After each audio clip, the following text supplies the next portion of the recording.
Now,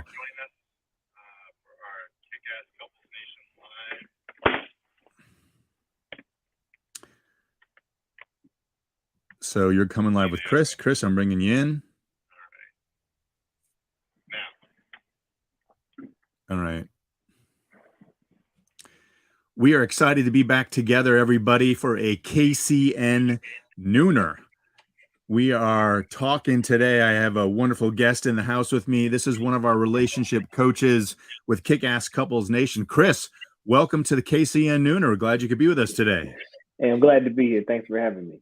Yeah, my pleasure. My pleasure. We are having some fun today because we are saying if you have an impatient partner and you're not sure what to do, how to increase their patience in your relationship, or you yourself are impatient, I'm going to be one of the first ones to raise my hand. I'm impatient, Chris. And, it could be a superpower sometimes, right? Because it means I have a healthy discontent for the status quo. But man, when it comes to relationships, impatience is no bueno, is it? Absolutely. And I think, too, it's easy to be impatient when there's conflict in the relationship and you're anxious or eager to solve it. Yeah, we want to solve that impatience, right? And that's not an easy thing to solve because a lot of times we can't just wave the wand and get into it.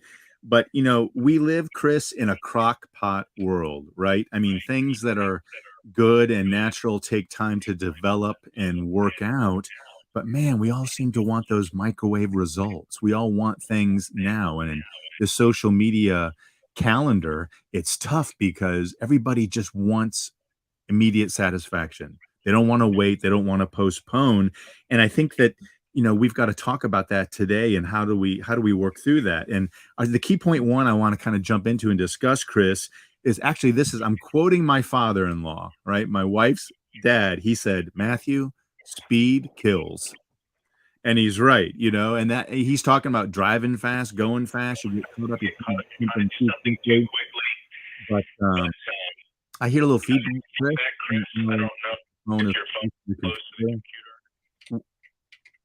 But all right, there we go. That's helpful. So speed kills. So we don't want to rush ahead, go ahead. We want to think about the end, anticipate our responses. So what do you think is the most important thing relative to speed and patience? How do you talk to a lot of couples in your practice and you've been around the block, you're married to a beautiful woman. How do we handle the issue of speed relative to our patience in our number one relationship? I think the first thing we got to look at is seek to understand before we can seek to be understood.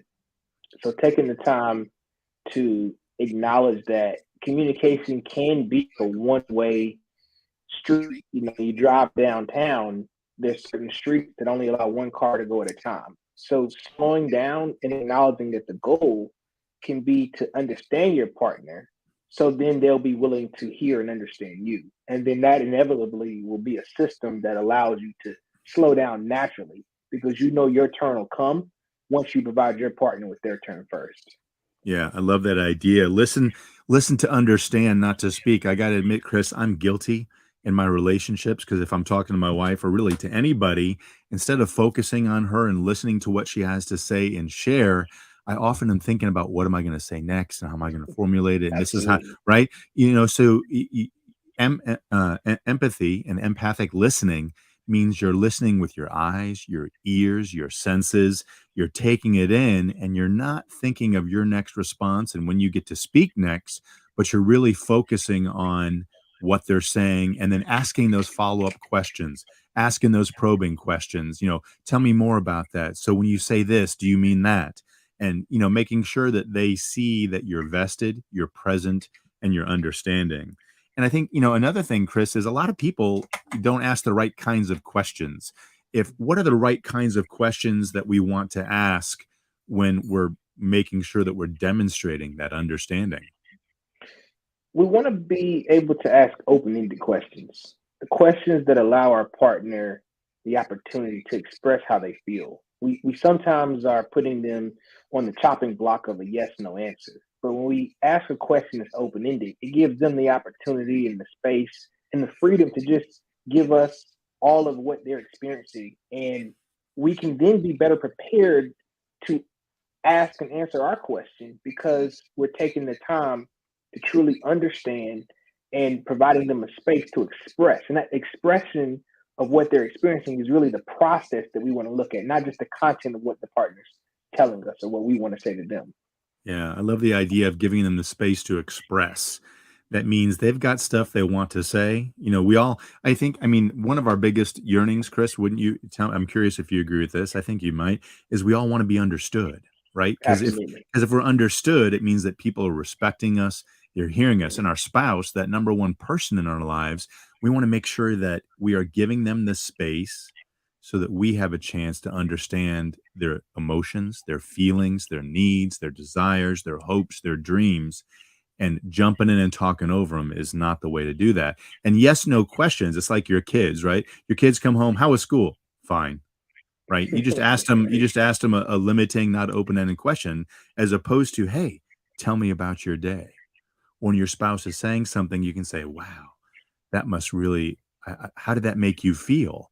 Instead of, "That must have made you angry." "Yeah, it made me feel angry," right? So that's an art that I think that we have to practice, and I think, I love the concept, Chris, about becoming a student of our spouse, right? If we're a student of them, we know how they relate, we know how they talk about, like, I had to learn in my relationship with Kim, she'll talk about all the things she has to do. "Oh my gosh, and tomorrow I've got this and I've got that, and I've gotta get this done." She's not saying that because she's complaining. Initially, I thought, "Why is she complaining about all the stuff she has to do?" Right? She gets to do these things. She gets to go volunteer at school. She gets to do this. She gets to and what I learned is that she needs to express it to talk about it. She's not looking for an answer. She's not complaining. She's just getting it out here so she can talk about it and share it. And I think when you're a student of your spouse and you understand what they need, it allows you to show up and make sure you're trying to give it to them. So Absolutely. my question, Chris, is how can we increase our patience and be willing to dismiss our own agenda and better prioritize our spouse? How do we work on that muscle of patience, either for us, and us being more patient, or our patience with somebody else, meaning our spouse? I think you talk a lot about how men and women are different. When men are able to just simply get right to the core or the root of what they need to do or what they don't need to do, right? What do we need to do? What is our partner seeking from us?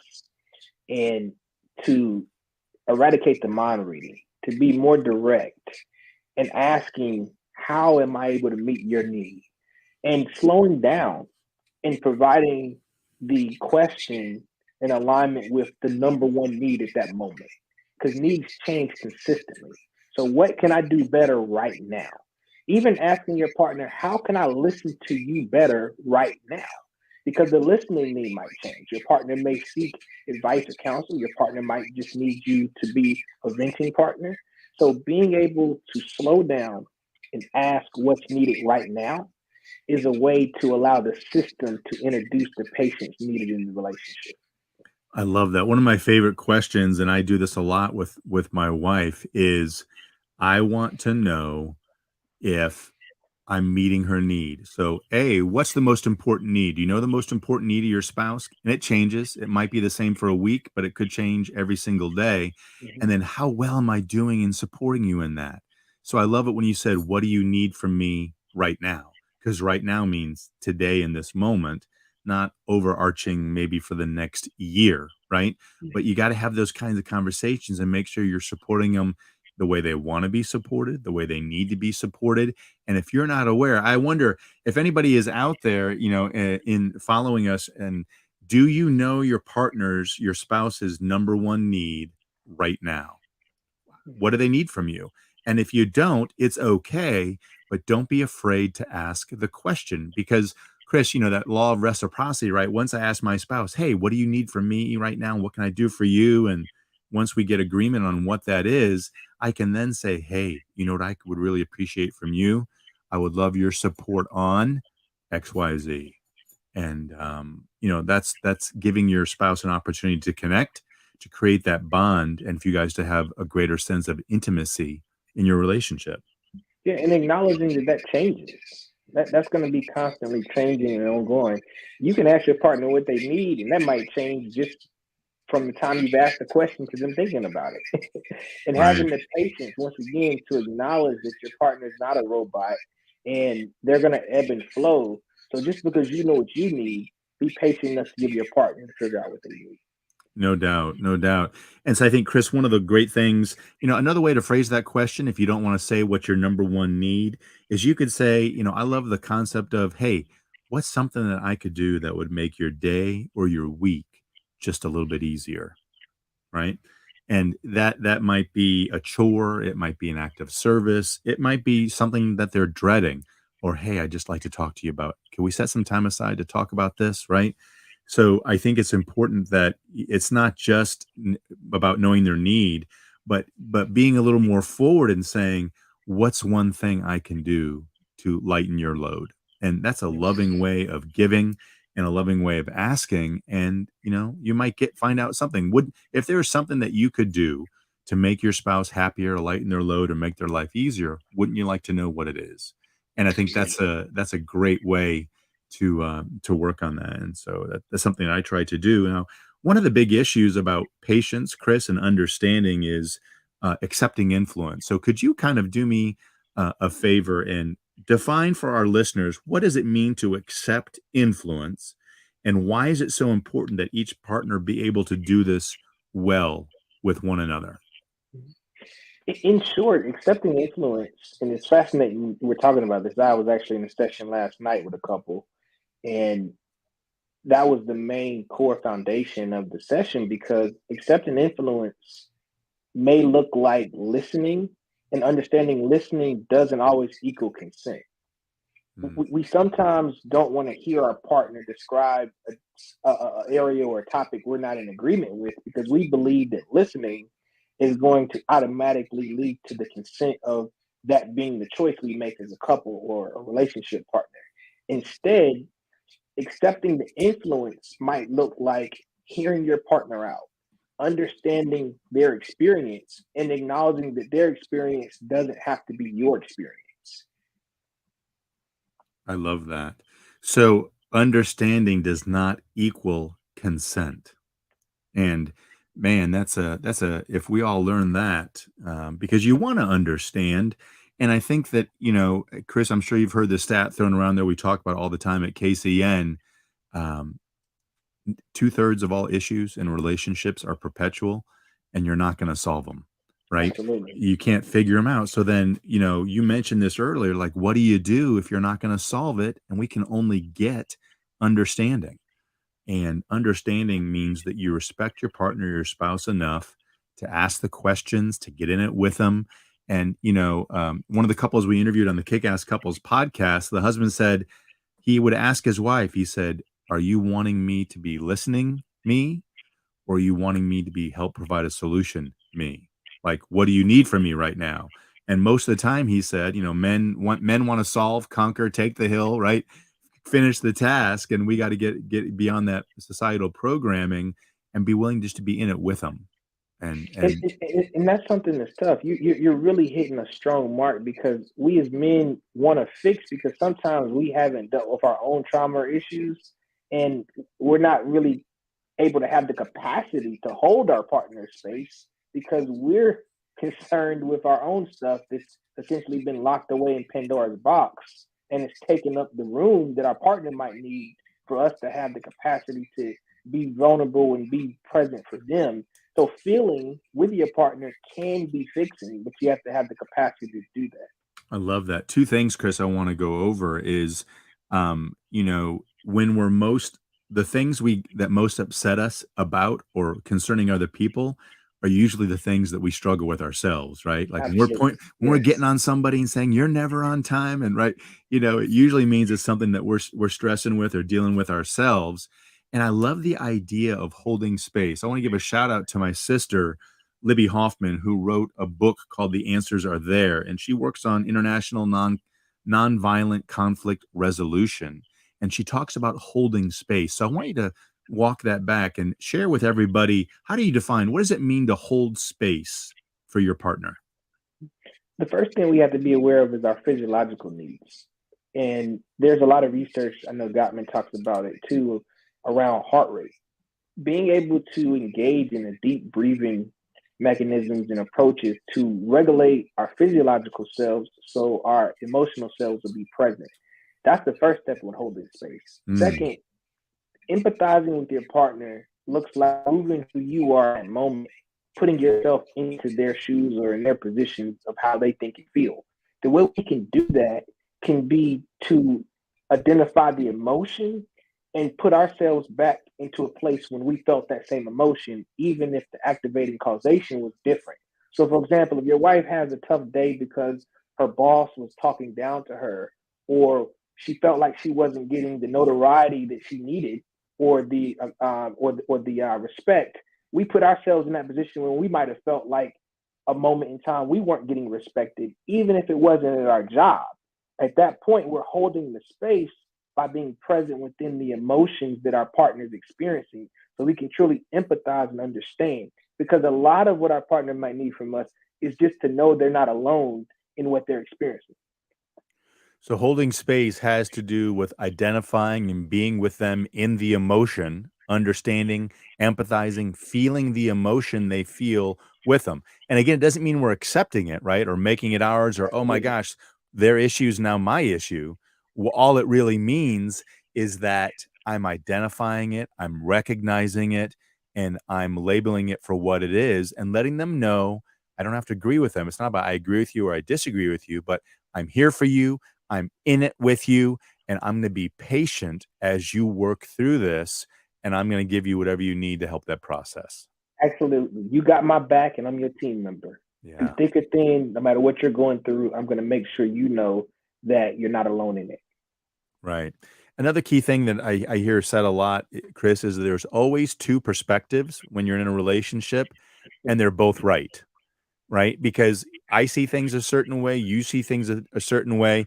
And I'm going to give you everybody an analogy. Imagine you're driving a car and you're the driver, and the gas tank indicators in front of you, right? You see the arrow and it looks like it's half, half, right? And then your partner sitting next to you, they're at a much greater angle on the right. They're looking at the same gauge and they're going, man, you better get some gas. It looks like you're dipping just below a quarter, right? Both those perspectives are correct, but the information is the same. The reality of the gas tank being full. So it's the perspective that's important. So you can respect the differences of perspective that you each have in this situation, and you don't have to get agreement. You just want to, as we talked about earlier, contributing to that understanding. So Absolutely. And to do that, we have to stay out of judgment. You got to stay out of judgment in order to hold that space to allow your partner to express a perspective that may be different than yours. So what happens when we judge? What happens in an area when we judge? We're really giving personal feelings, right, or Mhm. personal biases. What happens when one partner is judging when someone else is trying to share emotion or feelings or understanding? It's the opposite of holding space at that point. When we judge, we're telling our partner they don't have the right or the authority to feel what they feel. And we live in this world sometimes where it can be black and white. For example, that's bad or that's good. And our partners are typically in a position where they're not looking to be rejected a second time over by telling us how they feel. Instead, they just want a little bit of acceptance to know they're not going crazy. A lot of times when I'm in couples counseling and there's a partner or a couple I'm working with that has encountered infidelity or some type of trauma, the thing that they're telling, the partner is, hey, I know you can't go back and undo what happened. I know that there may not be a resolution. I just want to make sure that you know I'm hurting and I'm not crazy or I shouldn't feel bad about hurting. And I want you to know that it still hurts and it's okay for it to still hurt. And a lot of times men will rush that process, females as well, females too, because neither partner wants to sit in a space of hurt, right? Like we Right. don't want to do that. That's uncomfortable. Humans aren't built or designed to go toward things that hurt. We're designed to go away from them. So we may judge or critique. And then when you look at our formal education, we're also taught to be critical thinkers. And a lot of that looks like finding the right answer and eliminating the wrong answer. And our partner doesn't need that in the moment. They just desire to express themselves and that to be accepted.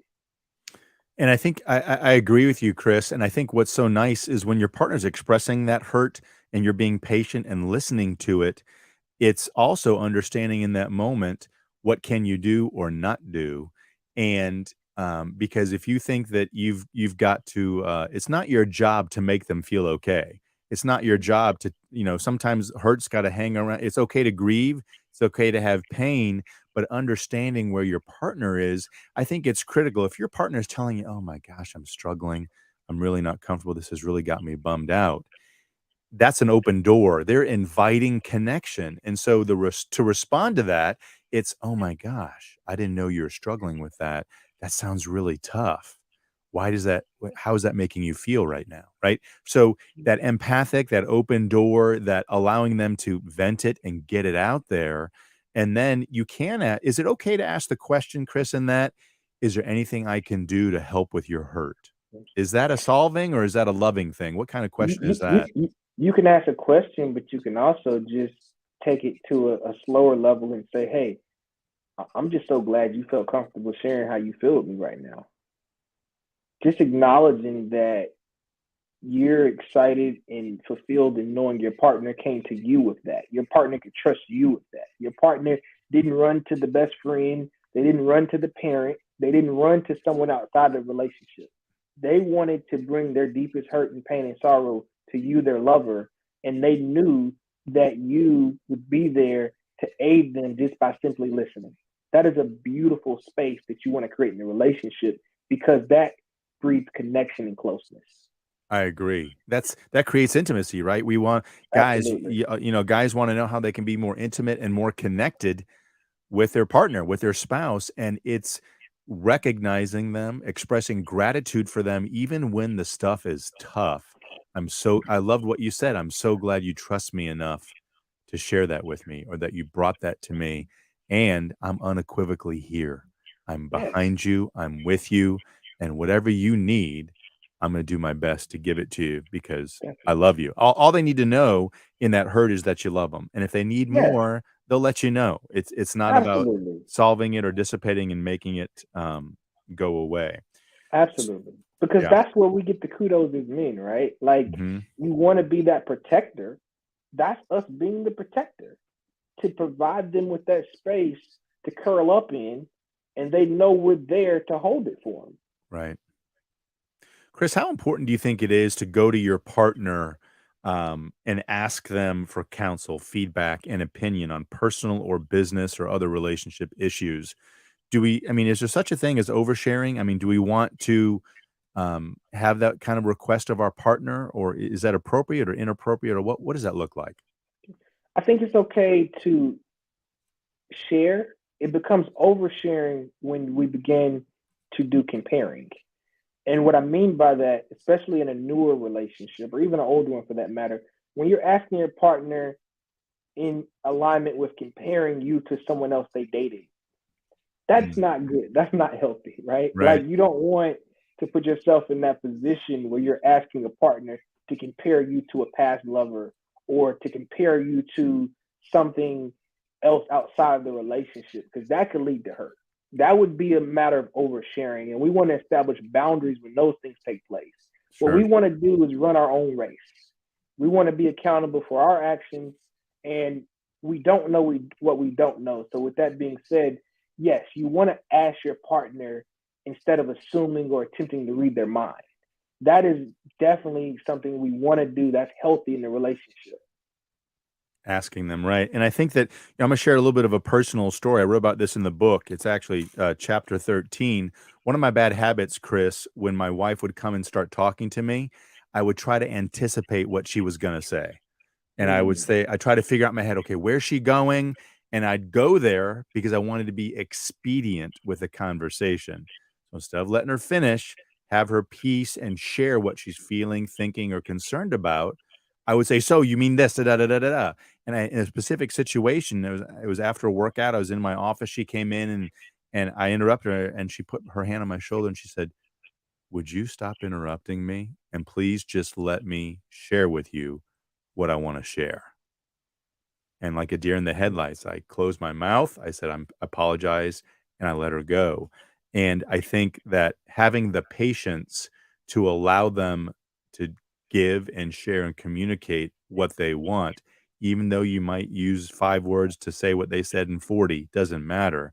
But I had to learn not to cut her off and to allow her to effectively communicate so we could have the connections we wanted. Have you had anything in your personal experience that, a story on patience or where you've been able to be more patient and what happened when you did? In my own marriage, patience looks like acknowledging that everything doesn't require a response. Hmm. My wife and I, earlier on in our marriage, would be in this position where when she shared something with me, I felt like it was my burden to carry or my burden to fix. And she's now in graduate school, and it's really tough on her when it comes to this assignment. She's a full time mom, a full time professional, and a full time student. When school first started, she would describe how there were a lot of assignments due on a certain weekend, and I began to ask how I could help her. And eventually, she said, "Hey, just just listen to me discuss all of the weight and stressors and pressures and pressures, and when you listen to me, that's helping." So learning that listening was helping versus attempting to feel like doing was helping. And there Right. are moments where my wife may say to me, "Hey, if you can get dinner together, or if you can take the kids out, that's helpful." But once again, you talked about it earlier at the top of the session, influence, accepting your partner's influence, Mhm. accepting the opportunity for your partner to tell you what they need without you attempting to try to always guess it or ask. Right. Right. Good stuff. Anyone that's listening right now in the live, if you have any questions for Chris or I about patience or impatience or what you might do to increase, please throw it in the chat and we will do our best to answer your questions. One of the things we love about the live is that you're with us and you're coming in and out and joining us. And these will both be available on our platforms afterwards. And so if you have any questions, throw it in the chat and we'll do our best to answer that. And Chris, as I said earlier, is a counselor. He's a therapist. He's a coach. He's one of the KCN elite coaches. We do webinars twice a month on Kick-Ass Couples Nation. If you haven't been to one, check our social feed, and we've got one coming up this week, and we'd love for you to join us there. Also, if you feel in your relationship that you are just not living in that nirvana, if it's not going as well, we would love to help. So go to MatthewPHoffman.com, check out the Kick-Ass Couples Coaching Program. It's new for 23, and we would love to pull up alongside you and make sure that you are living in that deep and strengthened and place where you're saying, I can't believe how good my relationship is. So if that phrase is not coming out of your mouth right now, we want to help you get there. And Chris is on our website. He's got a great practice. He's in North Carolina. I'm in South Carolina. So we are representing the Carolinas. Oh, we had a question come in, Chris, and it said, it's from Ashleigh. What do you do when your discussions turn into competition amongst one another? Chris, what would you say to that? First thing we want to do is acknowledge that that's happening. Sometimes our partner might be in competition and they're not aware. It just may be human nature for their personality. So just pause to say, hold on, it feels like you're competing with me right now. And when your partner may attempt to become defensive about that, say, oh, I'm not competing with you. And say, hey, I know that may not be your intent. That's what it feels like. And then we need to provide proper instruction or direction. There are a lot of times in my own relationship, my wife may tell me she feels a certain way. And then I now know to pause and say, okay, well, direct me toward what you need instead of me attempting to try to cover it up. So using the opportunity in the dialogue to learn for next time instead of trying to look at it as a shame or guilt or you did something wrong. Right. I think that's great advice. And I would also share in relationships, there's not wins and losses. Like if it's a win for us, both of us, it means it's a win for the relationship. And so it's not about winning the day. If your partner tells you, oh, I'm struggling, da, da, da, oh, you think you're struggling, the other one is one-upsmanship. Oh, you think you got it bad? I'm in much worse shape because look what I'm dealing with, right? And we want to outdo or compete with our partner by who's got it worst or who's got the best answer or who did a better job. No, no, no, no. I clean the house much better than you, right? So it's not about one-upping, it's about understanding and not responding, but saying with a comment, "I hear you, I feel you, and I'm here for you. How can I help?" Or "I'm here if you need me, of course." Oh, that sounds terrible, right? And those are all good things. So, well, man, Chris, we have come to the end of our time together. It always goes so fast. We're here every Tuesday for our KCN Nooners. I get to have Chris on. We're going to try to get him back once a month and tap that brain trust of this wonderful man. He's got a beautiful wife and beautiful children, and he is out there making a difference in the lives of others. And we appreciate you joining us today, and we're glad. Any more questions you have, you can shoot us a line at info@kickasscouplesnation.com, and we'll get back to you. So everybody, thanks for joining us today. We hope you remember that happily ever after does not just happen, it's on purpose. We'll see you out there, guys. Thanks for joining us today.